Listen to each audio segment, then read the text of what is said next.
Friends, welcome to my channel. दोस्तों, आज की इस वीडियो में हम लोग बात करेंगे कंटेम्प्रेरी इंडिया एंड एजुकेशन, जो कि बीएड फर्स्ट ईयर का पेपर 2 है, इसके लेक्चर नंबर 40 की।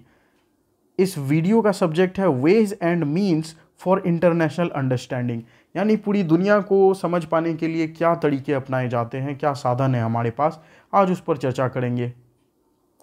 International understanding in context of globalization is crucial for fostering harmonious relationships, cooperation and peaceful coexistence among nations।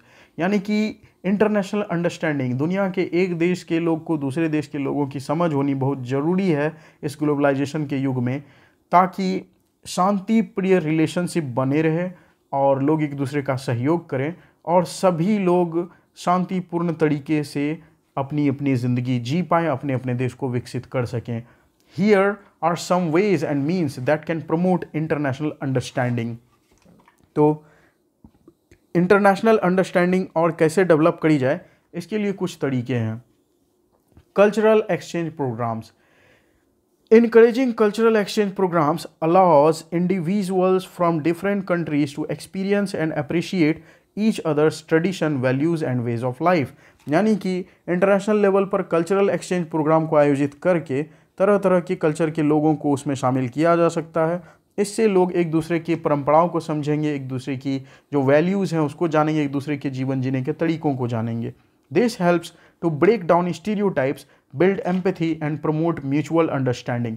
तो ऐसा करके जो स्टीरियोटाइप्स, जो नेगेटिव धारणाएं बनी हुई है एक कंट्री के लोगों को दूसरे कंट्री के लिए, एक सोसाइटी के लोगों को दूसरे सोसाइटी के लिए, एक कल्चर के लोगों को दूसरे कल्चर के लोगों के लिए, जो नेगेटिव धारणाएं हैं वो खत्म होंगी।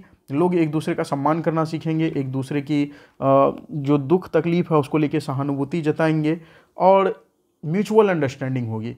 सभी एक दूसरे को समझेंगे, एक दूसरे की रिस्पेक्ट करेंगे। Diplomatic dialogue and negotiations. Engaging in diplomatic dialogue and negotiations between nations is essential for resolving conflicts, addressing shared challenges and finding common ground। यानी कि डिप्लोमेटिक डायलॉग होना बहुत ज़रूरी है। एक कंट्री और दूसरे कंट्री के बीच की जो गवर्नमेंट है, इन दोनों के बीच अच्छे से बातचीत, नेगोशिएशंस वगैरह होना ज़रूरी है, ताकि जो अगर विवाद है तो वो सुलझ सकें। साथ ही साथ दोनों की जो कंबाइन चैलेंज है, जो दोनों के लिए खतरा है, उस खतरे का, उस समस्या का दोनों मिल करके समाधान कर सकें। Open and respectful communication can bridge gaps and promote understanding. तो ओपन और रिस्पेक्टफुल कम्युनिकेशन यानी कि खुल करके एक दूसरे को सम्मान देते हुए बातचीत करने से जो समस्याएं हैं वो सुलझ सकती है, दोनों की अंडरस्टैंडिंग एक दूसरे को लेकर के और बेहतर हो सकती है। International organizations. International organizations like United Nations, World Trade Organizations, and World Health Organizations play a crucial role in facilitating dialogue and cooperation among nations। यानी कि United Nation, World Trade Organization WTO और WHO, ये सारे ऐसे international organisation हैं जो कि दुनिया के सारे देशों को आपसी सहयोग बनाने में बहुत ही ज़्यादा मदद रखते हैं। These organizations provide platforms for countries to come together, exchange ideas and collaborate on global issues. तो ये सारे ऑर्गेनाइजेशंस जो है दुनिया में जितने कंट्रीज़ हैं उन सारे कंट्रीज़ की गवर्नमेंट को एक साथ एक प्लेटफॉर्म पर लाने का एक मौका देते हैं, और जिससे कि वो सब अपनी अपनी आइडियाज़ एक्सचेंज कर पाएँ और जो ग्लोबल मुद्दे हैं, ग्लोबल इश्यूज़ जो हैं, उसको मिल करके सॉल्व कर सकें। Educational exchange programs. Promoting students exchange programs at various educational levels allows young people to study and interact with peers from different countries।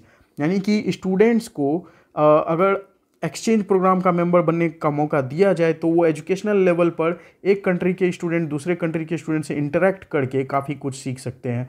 This exposure helps in developing global perspective, cultural sensitivity and mutual understanding. तो ये जो exposure है, यानी कि हर एक अलग अलग countries के स्टूडेंट को आपस में कम्युनिकेट करने का जो मौका मिलता है, इससे कल्चरल सेंसिटिविटी भी बढ़ती है, म्यूचुअल अंडरस्टैंडिंग भी बढ़ती है और बच्चे एक दूसरे के एक्सपेक्ट को भी समझ पाते हैं, पर्सपेक्टिव को भी समझ पाते हैं। ग्लोबल मीडिया एंड कम्युनिकेशन, देखते हैं ये क्या कैरेक्टरिस्टिक्स है। Advancement in technology have made global media and communication more accessible then ever. तो टेक्नोलॉजी में एडवांसमेंट की वजह से ग्लोबल मीडिया और ग्लोबल कम्युनिकेशन बहुत ही ज़्यादा सुलभ हो गया है, ज़्यादा एसेसिबल हो गया है। Utilizing these platforms responsibly can foster understanding, by sharing diverse perspective, challenging stereotypes and promoting cross cultural dialogues।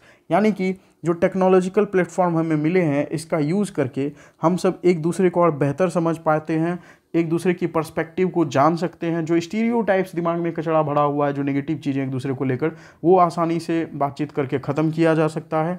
ये सब कुछ क्रॉस कल्चरल डायलॉग की वजह से संभव हो सकता है। फिर है economic integration through initiatives like free trade agreements and regional economic communities promotes interaction, collaboration and interdependence among Nations. यानी कि इकोनॉमिक इंटीग्रेशन करके एक देश के जो बिजनेसमैन हैं दूसरे कंट्री के साथ बिजनेस करके और एक दूसरे के साथ इंटरेक्शन बढ़ा करके, सहयोग बढ़ा करके और एक दूसरे की मदद कर सकते हैं। दोनों ही कंट्री को इकोनॉमिकली और ज़्यादा डेवलप कर सकते हैं। Shared economic interest can lead to increased understanding and peaceful relation. तो मिलजुल करके अगर बिजनेस किया जाए ग्लोबल लेवल पर तो अंडरस्टैंडिंग भी दोनों की एक दूसरे की बढ़ती है और पीसफुल रिलेशंस भी बनते हैं, अच्छे रिलेशंस भी कायम रहते हैं। Humanitarian add and development assistance. Providing humanitarian aid and development assistance to countries in need can promote goodwill, build trust and foster understanding। यानी कि जो मानवतावादी सहयोग होने चाहिए किसी एक पिछड़ी हुई कंट्री को, अगर आप सहयोग देते हैं तो गुडविल बनता है, एक अच्छा रिलेशन बनता है, एक दूसरे के प्रति अंडरस्टैंडिंग भी बनती है। These efforts demonstrate solidarity and support for the well-being of others, transcending borders and national boundaries. यानी कि एक दूसरे की मदद करके एक कंट्री आपस में अच्छा रिश्ता कायम कर सकते हैं, वो अपनी बॉर्डर को क्रॉस कर सकते हैं और दोनों को इसका फ़ायदा हो सकता है। Joint research and scientific collaboration. Encouraging joint research projects and scientific collaboration across countries can lead to shared knowledge and innovation। यानी कि ज्वाइंट रिसर्च को और इन बढ़ावा दे करके, यानी एक कंट्रीज़ के साइंटिस्ट को दूसरे कंट्री के साइंटिस्ट के साथ मिलजुल करके काम करने का मौका दिया जाए तो दोनों की नॉलेज और इनोवेशन स्किल्स बढ़ती चली जाती है। Cooperation in scientific endeavours promotes understanding and helps address global challenges collectively. यानी कि साइंटिफिक प्रयासों में कोऑपरेशन का अगर एक दिया जाए एक माहौल, तो फिर इससे साइंटिस्ट की अंडरस्टैंडिंग भी बढ़ती है एक दूसरे के प्रति और ग्लोबल चैलेंजेस का दोनों मिल करके सामना कर सकते हैं, अलग अलग कंट्रीज़ के साइंटिस्ट मिल करके। Sports and cultural events. Organizing international sports tournaments, cultural festivals and events bring people from different nations together. ये बात भी सही है कि अगर कोई इंटरनेशनल लेवल का स्पोर्ट्स अगर ऑर्गेनाइज कराया जाए या फिर कल्चरल फेस्टिवल अगर आयोजित कराया जाए तो फिर इसमें बहुत तरह तरह के कल्चर के लोग शामिल होते हैं एक साथ।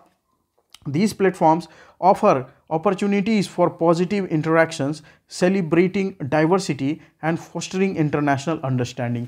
तो ये सब ऐसे प्लेटफॉर्म्स है जहाँ पर कि लोग आपस में पॉजिटिवली इंटरेक्ट करते हैं और डाइवर्सिटी को सेलिब्रेट करते हैं, जिससे कि उनकी इंटरनेशनल अंडरस्टैंडिंग और ज़्यादा मजबूत होती है, अच्छी होती है। Interfaith and inter ethnic dialogue. Encouraging interfaith and inter-ethnic dialogue promotes tolerance, respect and understanding among diverse community। यानी कि एक दूसरे को समझने का प्रयास करना, एक दूसरे का सम्मान करते हुए, ये ऐसी एक स्किल है जिसकी द्वारा लोग एक दूसरे को और बेहतर समझ पाते हैं। डिफरेंट कम्युनिटीज़ के लोग आपस में मिलजुल करके रहना सीखते हैं। It provides a platform to address misconceptions, build bridges and find common ground. तो आपस में विश्वास करके बातचीत करने से होता ये है कि जो मिसकंसेप्शंस है, एक दूसरे के प्रति जो गलत फहमी है, वो ख़त्म होती चली जाती है, दोस्ताना रिलेशन अच्छे होते हैं। These means and approaches can contribute to international understanding by promoting empathy, cooperation and appreciation for diverse perspectives। यानी कि ये सारे जो तरीके हमने इसमें डिस्कस किए, इन सब को फॉलो करके एक बढ़िया अच्छा दुनिया भर में एक दूसरे को सहयोग देने वाला बेहतर एक दुनिया बनाई जा सकती है। सारे लोग एक दूसरे का जिसमें सम्मान करें, एक दूसरे का साथ दें और एक दूसरे की प्रशंसा करके एक दूसरे की भावनाओं को समझने का प्रयास करें, एक दूसरे की पर्सपेक्टिव, एक दूसरे के नज़रिए को समझने का प्रयास करें और मिलजुल करके प्रयास करें। It is important to recognize that fostering international understanding requires ongoing efforts and a commitment to open-mindedness, inclusivity and respect for all. तो ये बात भी बहुत इम्पॉर्टेंट है कि इंटरनेशनल अंडरस्टैंडिंग को बढ़ावा दे करके काफ़ी फ़ायदे हैं, ठीक, जिसमें कि ज़रूरत है थोड़े से एफर्ट्स की भी। फ़ायदे तो बहुत हैं, थोड़े प्रयास भी करने हैं, जैसे कि क्या, कमिटमेंट होनी चाहिए ओपन माइंडेडनेस की, यानी कि एक दूसरे की बातों को सुनने समझने के लिए तैयार रहना, अपनी मानसिकता को और बढ़ाने की ज़रूरत है।